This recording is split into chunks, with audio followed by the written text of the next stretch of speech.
Баден-Бадене. А у нас в Тютькове не дурно.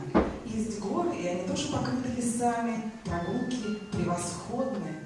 Он мог сосредоточенно бродить по своему любимому Дядьковскому лесу, дышать целебным воздухом и наслаждаться. Каждое утро он уходил на прогулку и возвращался непременно с букетом полевых цветов. Именно в своем Тютькове, русской Швейцарии, там, где Левитан и Чехов протоптали свои тропинки. Он сочинил гениальный цикл «Опус 27», цикл хоров на стихи Якова Полонского. Что ж, и в каждой росинке трепещет зари догорающий пламя. Звучит мини-цикл из 3 фрагментов этого сочинения. Вечер, развалину башни жилище орла и посмотри, какая мгла.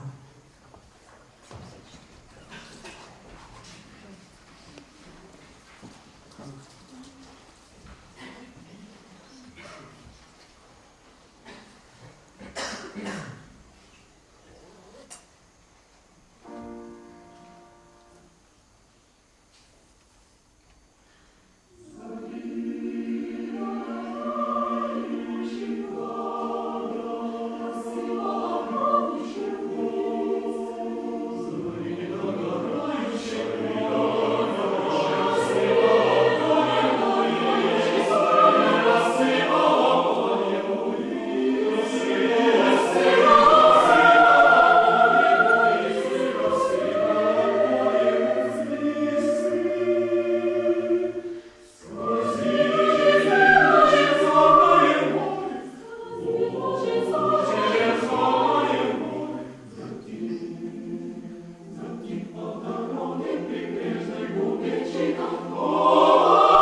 Amen.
наш маэстро ответил: конечно, я бы взял. Я с удовольствием гулял бы с ним на природе, слушал музыку, просто молчал.